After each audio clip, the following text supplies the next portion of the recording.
반갑습니다. 여러분 안녕하세요. 비트코인 볼트 일렉트릭 캐시에 저변학대하고 있는 한영재입니다. 자, 오늘 오랜만에 이렇게 영상을 준비를 했습니다. 오늘은 제가 여러분들하고 같이 나눌 대화는 암호화폐를 준비해야 되는 이유는 우리가 이미 앞선 파트에서 양적 완화 파트나 이런 것들을 다루신 분들이 굉장히 많잖아요. 그래서 양적 완화를 빼고요. 양적 완화를 빼고 암호화폐를 선택하는 기준, 과연 어떤 기준으로 우리가 암호화폐를 선택을 해야 되는가에 대해서 조금 살펴보려고 합니다. 이미 보신 내용이 있을 수도 있고요. 그 다음에 제가 이번에 새롭게 각색한 내용이 있으니까 그냥 편하신 마음으로 들어주시면 좋을 것 같습니다. 자, PT를 하나씩 보도록 할게요. 이렇게 우리가 지금 이렇게 어려운 이유는 결국에 모든 건 양적 완화죠. 양적 완화를, 전 세계가 양적 완화를 해가면서 결국에 화폐의 가치가 떨어지고 인플레이션이 일어나고, 그리고 원달러 환율에 따라서 지금 제조업들이 굉장히 많이 어렵고요.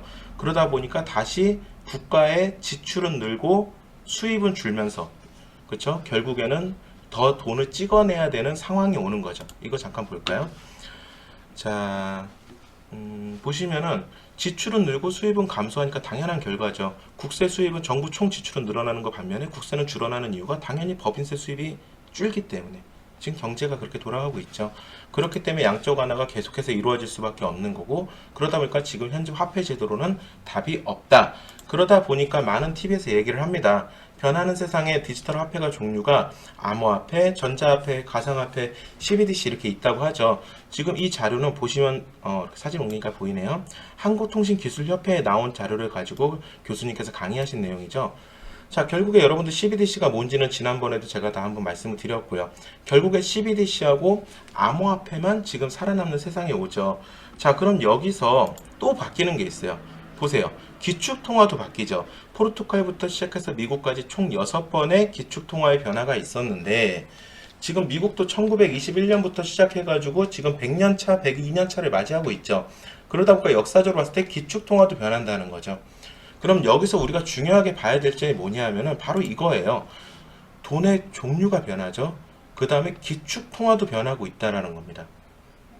우리는 이렇게 지금 굉장히 누군가가 준비해보지 않은, 경험해보지 못한 이런 시대에 살고 있는 거예요. 그래서 이 시대를 우리가 대혼돈의 시대라고 하는 겁니다. 경험치가 있다라면 어떻게 준비를 해야 되고 어떻게 맞이해야 되는 데가 나오지만, 계속된 양적 완화로 인해서 화폐 가치가 아예 떨어지고 있고 아예 무너진 베네수엘라 같은 나라도 있고요. 근데 여기에 기축통화도 변하고 돈의 종류까지 변하고 있어. 이런 세상을 살아본 경험치가 저희가 없죠. 그러다 보니까 굉장히 혼란스럽습니다. 하지만 이 혼란 속에 반드시 기회라는 것도 공존하는 거죠. 기회라는 거는 혼란 속에서 공존한다고 저는 생각을 합니다. 우리가 여기서 어떻게 준비할 것인가만 제대로 체크를 한다면 이 혼돈의 시기에 우리가 새로운 부를 창출할 수 있다고 저는 생각을 합니다. 중요한 점은 제대로 보지 못하기 때문에 얼마 넣으면 얼마 나와? 혹은 100만 원 넣으면은 200일 동안 만 원씩 줄게. 그래서 200만 원이 될 거야. 이런 말도 안 되는 이런 플랜에 우리가 지금 속고 있는 거죠. 그래서 어떻게 우리가 데이터 값으로 볼 건지 한번 살펴보자고요. 비트코인을 우리 이렇게 가치 저장의 수단으로 많이들 보유를 하시죠. 그럼 가치라는 걸 우리가 정확하게 알 필요가 있을 것 같아요. 자, 금을 한번 생각을 해보자고요. 금이 가치를 가지는 이유는 많은 사람들이 그 금이 가치가 있다고 믿어야 돼요. 그리고 그 사람들이 그 가치가 있다고 믿는 이유가 지하 매장량이 한정되어 있죠. 그럼 은은 어때요? 금하고 은하고 차이점이 뭐가 있나요? 여러분들이 EBS 다큐를 보시면 아시겠지만, 동양인이든 서양인이든 피부색이 노랗던 황인이든 백인이든 흑인이든 간에 사람들 뇌에서는 반짝거리고 노랗고 반짝거리는 거를 좋게 받아들이는 뇌의 신호가 있대요. 그러다 보니까 금하고 은하고 별 차이는 없어요. 하지만 사람들이 금을 더 많이 좋아하게 된 거죠. 많은 사람들이 금을 은보다 좋아하게 되고, 그리고 지하 매장량이 한정되어 있다는 걸 알고 있죠. 그러다 보니까 금이 가치를 가지게 됐습니다. 자, 그럼 가치라는 건 이 두 가지를 만족을 해야 되는데, 그럼 암호화폐 중에서도 우리가 CBDC를 선택할 거냐, 암호화폐를 선택할 것이냐. CBDC는 지금의 종이돈이 CBDC로 디지털로 바뀐 것 뿐이죠. 그러다 보니까 양적 완화가 계속해서 이루어질 수 있는 화폐다. 즉 가치 저장의 수단으로는 CBDC는 아니다라는 거죠. 그럼 우리가 암호화폐를 이제 선택을 하게 될 건데, 어떠한 기준으로 앞서 보셨던 가치라는 측면에서 우리가 암호화폐를 한번 살펴볼게요. 자, 여러분들 다 아시죠? 암호화폐는 뭐 여러 가지로 분류를 나눌 수 있겠지만 대표적으로 비트코인 계열과 이더리움 계열을 나누는데 비트코인의 계열을 우리가 가치 저장의 수단이 있다고 얘기하죠. 수량이 한정적이고요. 자, 그러면은 정확하게 데이터로 좀 볼게요. 지금 코인 마켓캡 지금 이게 8,960개가 총 넘는데 한번 화면을 열어서 새롭게 한번 보겠습니다. 자, 여러분 제가 지금 코인 마켓캡을 열었습니다. 코인 마켓캡을 열었는데 보실까요? 암호화폐가 지금 9,000개가 넘었습니다. 9,014개의 암호화폐가 있어요. 9,014개의 암호화폐가 있는데 이 중에 어떤 걸 선택을 해야 되나요? 자, 그러면은 가치가 있는 애들이래. 그럼 암호화폐에서 가치 저장의 수단은 비트코인이다. 비트코인 계열이 되기를 하죠. 그럼 여기다 우리가 검색을 한번 해볼게요. 아이고, 비트코인이라고 한번 쳐봤습니다. 자, 비트코인이라고 쳐보니까 모든 결과 보기하고 이렇게 100개라고 되어 있네요. 그쵸? 요거를 클릭을 한번 해볼게요. 자, 화면을 좀 줄이고 봐야 되나? 자, 보시면 비트코인의 이름을 사용하고 있는 암호화폐가 총 100가지가 됩니다. 비트코인부터 비트코인 캐시, 랩 비트코인, 뭐 여러 가지 종류들이 있죠. 재밌는 이름도 굉장히 많아요. 비트코인 아톰도 있네요. 그쵸? 비트코인 아톰도 있고요. 보자. 비트코인 갓도 있었는데, 여기 있네요. 비트코인 갓도 있고, 우리가 하고 있는 비트코인 볼트도 있죠. 자, 이렇게 비트코인이라는 이름을 사용하고 있는 애들이 이더리움 계열이 됐던 디파이 시장이 됐던 어쨌든 100가지가 있어요. 어쨌든 9,000가지 중에서, 여기 보세요. 9,000가지 중에서 100개로 줄었네요. 그럼 이 100가지의 암호화폐 중에서 어떤 게 가치를 가질 것인가를 한번 우리가 살펴보자라는 거죠. 자, 많은 사람들이 참여했다는 걸 어떻게 인정할 수 있나요?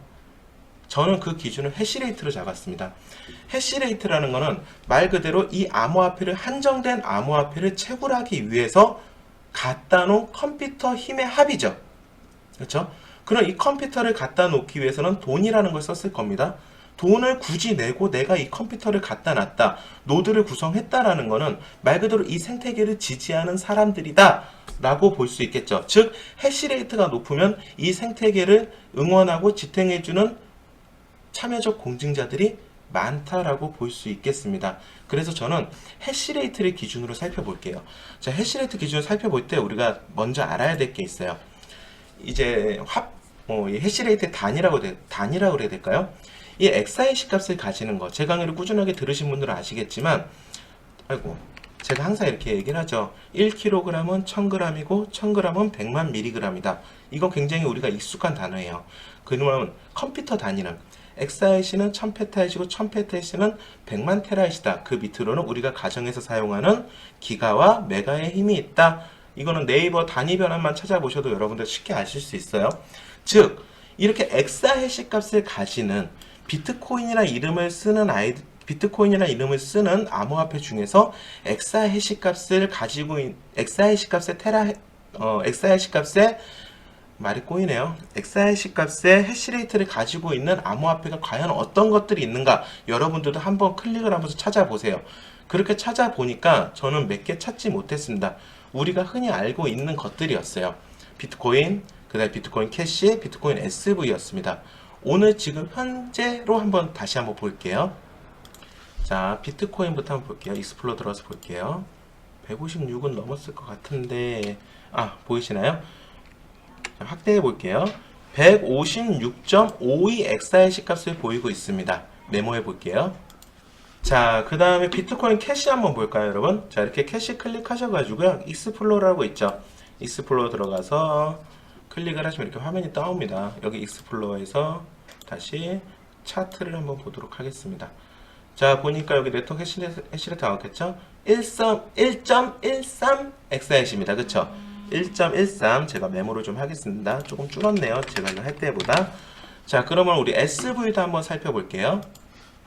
자, 여러분 이렇게 SV 들어와서 익스플로러를 클릭해 보겠습니다. SV를 클릭하니까 보이시나요? 0.47 XIC 값을 가지고 있습니다. 자, 저 정리를 해볼게요. 자, 보자. 아이고, 아니지.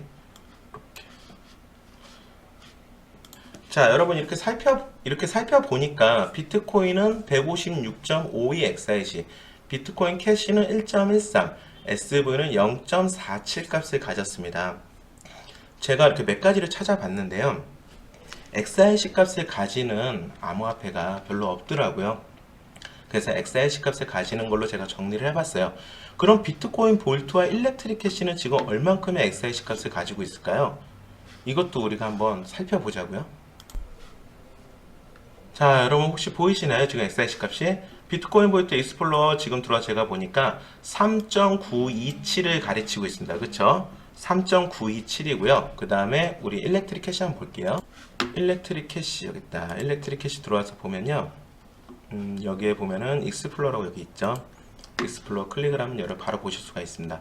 2.844 XIC 값을 가지고 있어요. 그쵸?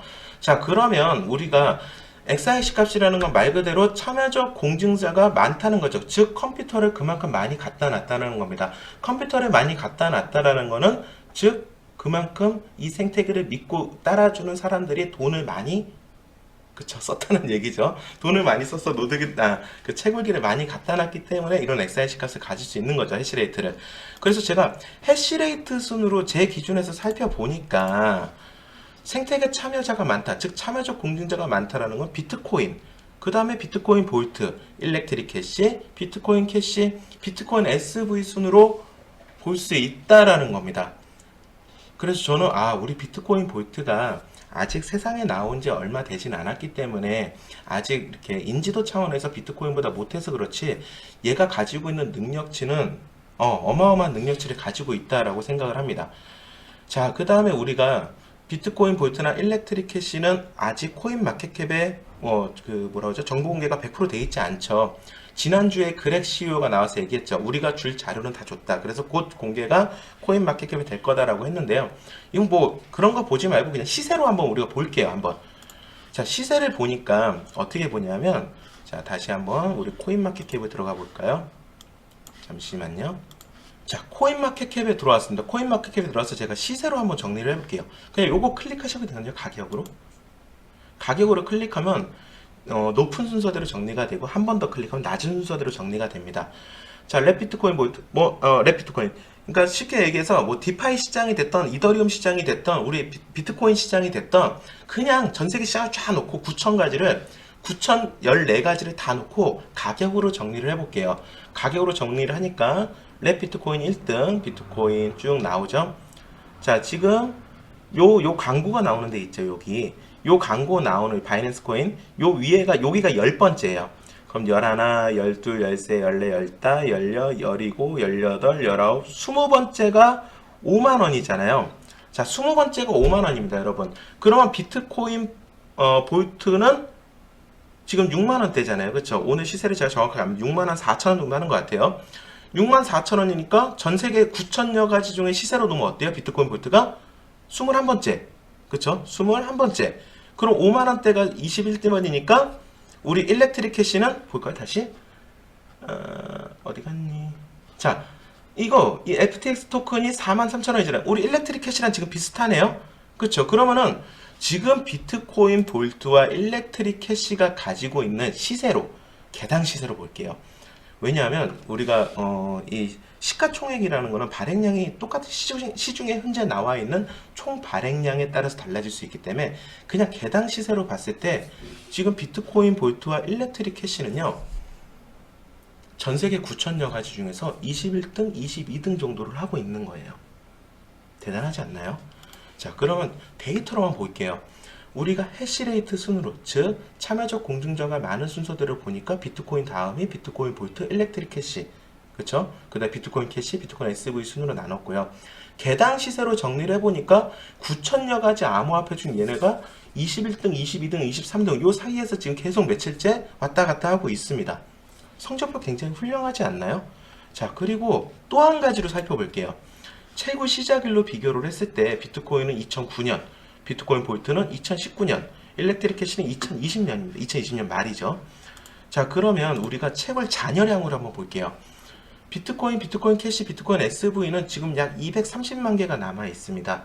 총 2100만 개 중에서 230만 개가 남아 있는데 비트코인 볼트는 약 930만 개가 남아 있고요. 일렉트릭 캐시는 아직 1182만 개가 남아 있습니다. 여러분, 어디에 기회가 있을까요? 여러분이 지금 해시레이트를 넣어가지고 채굴에 참여한다라고 했을 때 어느 암호화폐가 과연 여러분들한테 더 기회가 있냐라는 거죠. 그리고 우리 협회도 무시 못하잖아요. 월드 디지털 마이닝 협회에 등록되어 있는 회사들입니다. 협회 회사들이에요. 이 회사들이 어떤 파워를 가지고 있냐면 비트코인 채굴풀에 안 보인다.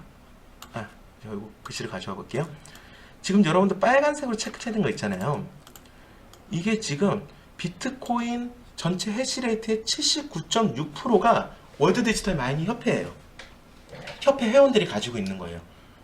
그러니까 지금 비트코인 채굴의 약 80%를 이 월드 디지털 마이닝 협회가 가지고 있다라는 거죠. 그래서 월드 디지털 마이닝 협회를 진짜 무시를 못하는 거예요. 자, 이렇게 생각을 해볼게요.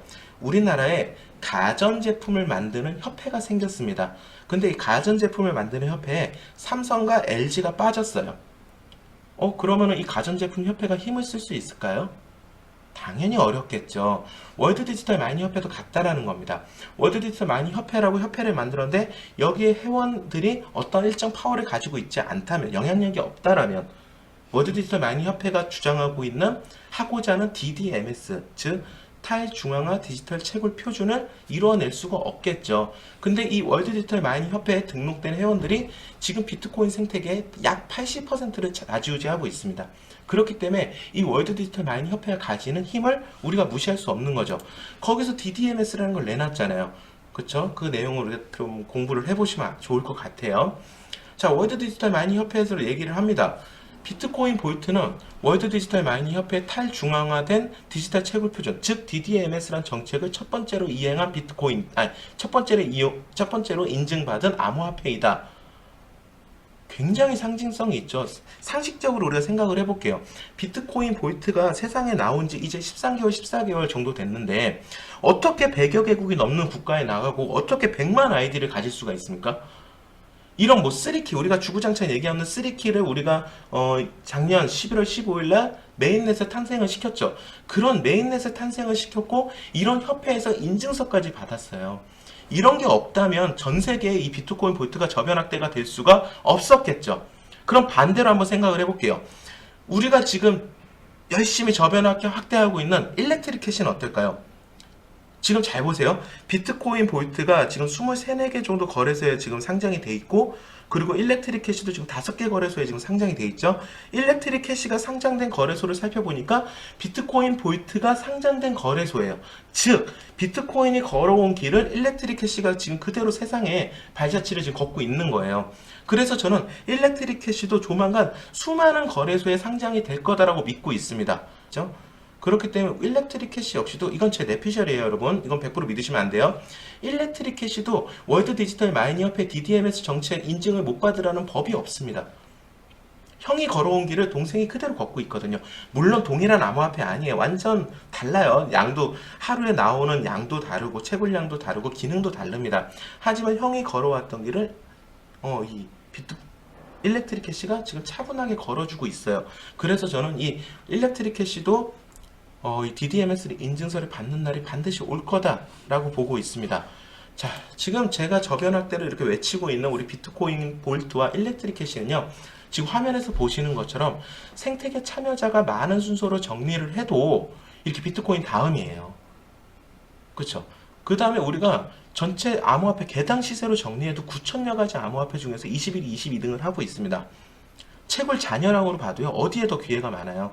일렉트릭 캐시, 비트코인 볼트의 채굴 잔여량이 훨씬 더 많잖아요.